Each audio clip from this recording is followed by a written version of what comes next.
Bom dia ou boa tarde. Primeiro que mais nada, eu gostaria de agradecer à organização, nomeadamente na pessoa do Dr. Sérgio Barroso, o convite que me fez para estar aqui a apresentar o que é que há em termos de quimioterapia e radioterapia adjuvante nos sarcomas de partes moles. Gostaria ainda de agradecer a duas pessoas que estão aqui presentes, nomeadamente a doutora Beatriz Nunes e a doutora Filomena Pina, pelo input que deram na parte da radioterapia, porque, como sabem, não é a minha especialidade. Todos sabem que os sarcomas de partes moles são tumores raros, representam nas crianças uma percentagem um bocadinho maior do que nos adultos, 15%. No total são cerca de 2 a 6 por cada 100 mil por ano e estão essencialmente localizados às extremidades e retroperitoneu. O que eu vou falar não é de todos os sarcomas de partes moles, porque isso seria difícil. Vou falar de um modo geral, excluindo rabdomiosarcomas, desmoide e gisto, que já foi abordado previamente. E, como sabem, as localizações são várias. Nesta imagem que aqui podem verificar, aqui temos um leiomiosarcoma retroperitoneal, aqui temos um liposarcoma, temos aqui um angiosarcoma e esta é uma imagem de um doente de sarcoma de Kaposi. Todos sabem que estas classificações são feitas com base no tecido de origem, portanto, se a origem é na gordura, temos os liposarcomas, nos músculos os leiomiosarcomas e por aí fora. Agora, o que é que nós sabemos? É que há fatores prognósticos. Quais são estes fatores prognósticos que estão bem determinados? São 3, é o tamanho, o grau e a localização. Eu atrever-me a pôr aqui mais um fator, que é a ruptura intratumoral dentro da cirurgia. Vários estudos foram já feitos, estes até com várias doses. A questão aqui que se põe são 3. Primeira, a fazer quimioterapia adjuvante, sim ou não? Segunda, a fazer com que fármacos? E terceiro, se vamos aos fármacos, com que dose? Os estudos, como veem, tiveram resultados muito dispares, alguns até com resultados negativos, como podem ver neste aqui, e, portanto, nada disto é claro. A primeira meta-análise que demonstrou, ou que nos veio trazer um bocadinho mais de evidência, foi uma meta-análise publicada no Lancet em 1997, que analisou cerca de 14 estudos prospectivos, e foi com um total de 1.568 doentes. O que é que verificámos nesta análise é que, de facto, poderia haver uma vantagem em termos de sobrevivência livre de doença. Mas a sobrevivência global, de facto, em termos estatísticos, havia uma tendência, mas estatisticamente isto não era significativo. Eventualmente, poderia haver aqui alguns subgrupos em análises posteriores deste mesmo estudo que poderiam beneficiar, nomeadamente os liposarcomas micozoides e os sarcomas sinoviais. Já mais recentemente foi publicada outra meta-análise no Oncologist, em 2009, e qual foi a principal vantagem desta meta-análise? Aqui talvez nos tenha vindo dar um bocadinho, um cheirinho de qual seria o melhor fármaco. Será que fazer só doxo, que era uma coisa que era muito feita até há alguns anos, ou fazer doxo e ifosfamida? Ainda hoje nós temos esta dúvida, que por vezes até nós próprios ainda hoje temos, quem faz sarcomas tem muitas vezes esta dúvida, a fazer o quê? De facto, parece que há uma redução do risco absoluto a favor da doxo com ifosfamida. Há um estudo importante de Frustrácia, publicado em 2001. Neste caso, os doentes tinham todos feitos tratamento local, com radioterapia, cirurgia ou terapia combinada antes ou depois a rádio, e depois os doentes foram estratificados. Eram todos doentes de alto risco. Eram todos doentes com tumores com mais de 5 centímetros.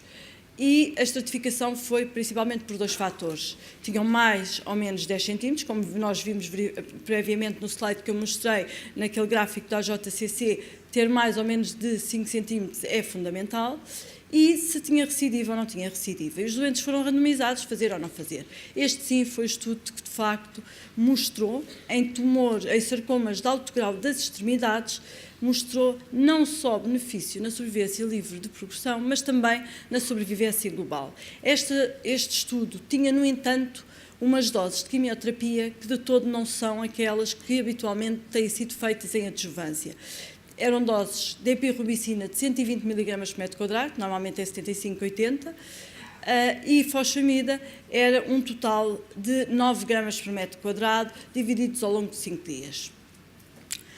No entanto, em 2007 foi publicado um estudo que, em muitas características, era similar, com doses mais baixas, com doxo quase metade da dose, ou praticamente metade da dose, e a ifosfamida com 3 gramas de diferença, e nós hoje em dia já sabemos que a dose de ifosfamida implica em termos de resposta tumoral.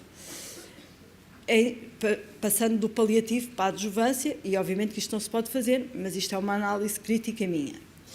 Neste estudo, tinha mais doentes do que o anterior, tinha 350 doentes. De facto, também havia aqui muitos doentes com tumores das extremidades, tumores grandes, 40% com mais de 10 centímetros, apenas 4% era retroperitoneal, e aqui não houve evidência estatisticamente significativa em fazer radioterapia adjuvante ou não, quimioterapia adjuvante ou não fazer em termos de sobrevivência global.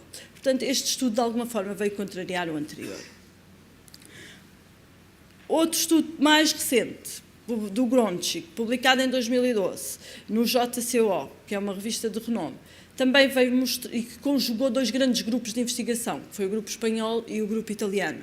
Também não parece haver, segundo este estudo, em doentes com sarcomas de partes moles de alto risco, também não parece haver evidência de vantagem em fazer quimioterapia adjuvante.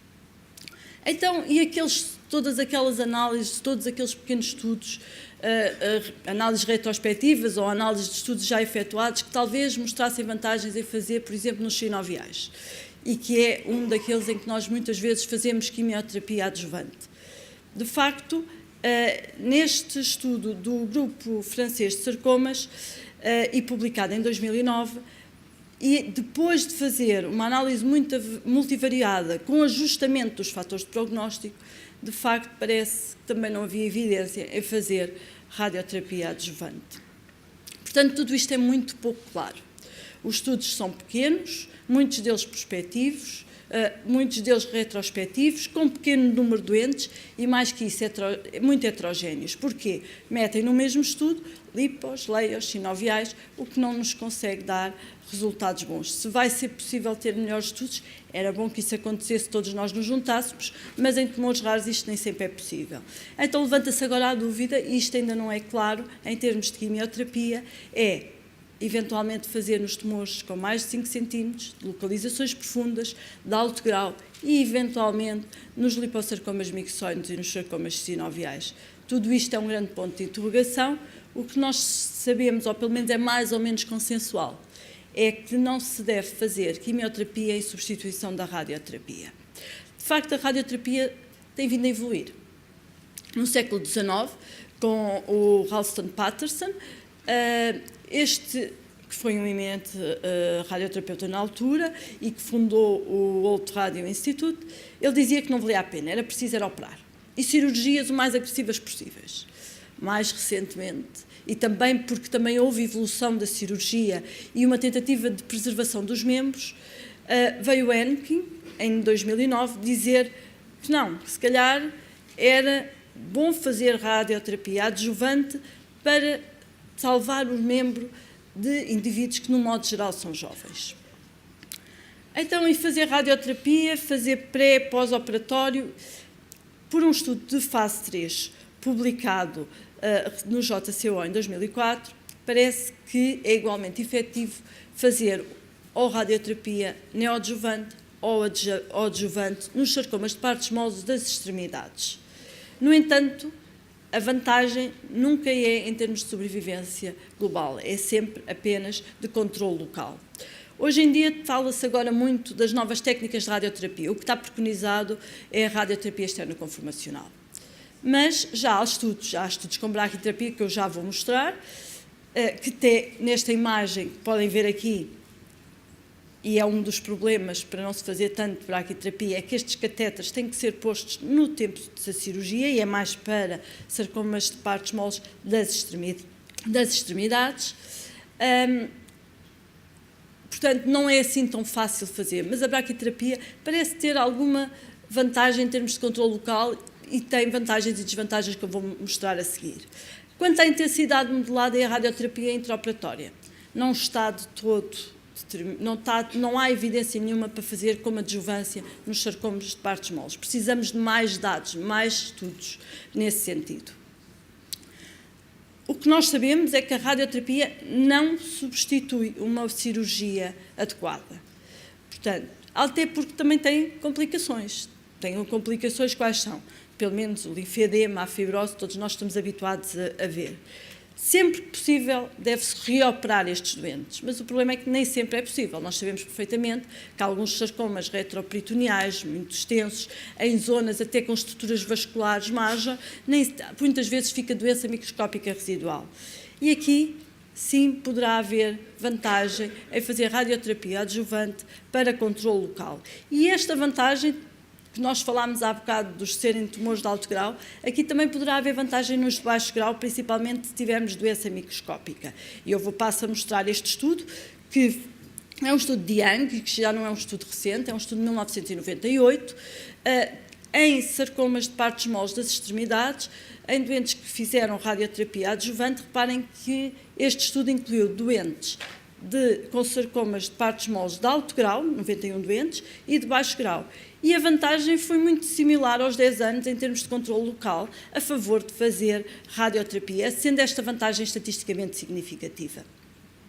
Um outro estudo mais recente, de 2000, veio mostrar uma evidência similar ao anterior, com um controle local aos 5 anos de 74% versus 56%, também a fazer radioterapia. Note-se que isto é tudo controle local, mas em doentes com sarcomas dos membros, que muitas vezes, se recidivarem, a hipótese poderá ser amputar, aqui poderá haver uma franca vantagem em fazer radioterapia adjuvante. Também nas crianças, este estudo foi similar aos anteriores e parece que, então, que a radioterapia tem um papel muito importante na salvação dos membros. Quanto à braque, pronto, já vimos naquele slide que eu mostrei previamente, tem alguns problemas logísticos. É preciso aqui uma boa relação de complementaridade e acho que para os sarcomas de partes moles isto não está a ser feito em lado nenhum, embora no IPO do Porto já há alguma experiência com braquiterapia, e se não estou enganada é no reto, portanto, se eu estou enganada aqui e se tiver alguém presente que me desculpe, mas parece que sim, que aqui também há uma vantagem muito similar à radioterapia externa conformacional que eu mostrei nos estudos anteriores. Aqui tem que se fazer, por for implantes de irídio 192, sendo dada uma dose de cerca de 42 a 45 graus, num espaço de 4 a 6 dias. E a vantagem, em termos de controle local, aos 5 anos, também é muito similar à anterior, talvez até um bocadinho superior, mas nós não podemos comparar os estudos. 82% versus 69%. O estudo que eu mostrei era de 1998, portanto, isto é uma coisa que tem vindo a ser estudada ao longo dos tempos, e num estudo mais recente, publicado em 2013, veio um bocadinho também a favor disto e com características similares ao anterior. Este é um estudo prospectivo e randomizado, aqui sim, que com um total de 112 doentes, em que a braquiterapia era administrada no espaço de 5 a 7 dias, e que tinha a vantagem franca de quê? De dar menos lesão nos tecidos vizinhos. A dose também foi de 45 graus e a vantagem é estatisticamente significativa também. Então, e quais são estas doses? Como é que fazer? Na braquiterapia a dose é cerca de 45 a 50 graus ou de braquiterapia de baixa dose, ou 16 a 20 graus e depois fazer radioterapia externa conformacional, ou então fazer a braquiterapia de alta dose, que é o equivalente da baixa dose, e a seguir seguida de radioterapia externa conformacional. Isto, principalmente, quando é que se faz este segundo esquema, é mais quando as margens são positivas. Na radioterapia externa conformacional, as doses são de 50 graus, normalmente um bocadinho menos para os sarcomas retroperitoneais, e isto é justificável porque todos nós sabemos da parotite, da enterite e da cistite rádica, e eventualmente depois dá-se um boost, ou seja, dá-se uma dose adicional no leito tumoral cuja dose é variável consoante o tipo de margem que nós temos, se é negativa, se é tangencial ou se é positiva. Há um estudo de radioterapia intraoperatória que também mostra, similarmente à braquiterapia, um bom controle local nos sarcomas das extremidades, mas isto ainda não está de todo determinado, como eu disse anteriormente, e precisamos de mais dados. Radioterapia pré-operatória. Porquê é que eu pus aqui este slide, estamos a falar nós de adjuvância? Já há centros que fizeram por protocolo, o MD Anderson é um desses centros, pôr tudo antes de operar. Pôr a radioterapia e a cirurgia e a quimioterapia, eventualmente, antes de depois fazer a cirurgia. Qual a vantagem da radioterapia pré-operatória? A principal vantagem é poder diminuir o volume, ou, se não diminuir o volume, fazer uma cápsula, uma pseudocápsula que facilitará ao cirurgião retirar este tumor. No entanto, todos os cirurgiões, se tiver aqui algum, saberão isso melhor do que eu, o problema é a cicatrização e é recomendado, se for esta a opção, que esteja um cirurgião plástico dentro da cirurgia. No caso de não se conseguir margens adequadas quando se opta por isto, poder-se-á dar então um boost de radioterapia pós-operatória se as margens forem positivas ou tangenciais. Resumindo aquilo que eu disse, e com base naquilo que há evidência, porque isto da radioterapia pré-operatória não é consensual, ainda está em investigação, ainda não é feita em todos os centros, a não ser em centros muito grandes e com uma grande taxa de investigação e de ensaios clínicos, então, como é que nós devemos fazer isto por aquilo que existe alguma evidência? Depois de ressecar o tumor, se o tumor foi totalmente ressecado, cirurgia R0, um tumor de alto grau, com mais de 5 cm e profundo, considerar quimioterapia adjuvante e radioterapia pós-operatória. Em tumores de baixo grau, pequenos, com cirurgias ótimas, eventualmente vamos só vigiar e ver o que acontece. Se as margens forem positivas, primeira hipótese, reoperar. Não dá para reoperar. Então, eventualmente, fazer radioterapia pós-operatória. Para tudo isto é preciso multidisciplinariedade, é preciso que os oncologistas, os radioterapeutas, os cirurgiões das diversas cirurgiões se conjuguem juntamente com a anatomia patológica para tentar dar o melhor tratamento possível aos doentes. A cirurgia ainda é a única modalidade curativa. A radioterapia adjuvante poderá estar indicada, principalmente para preservação do membro e para controle local.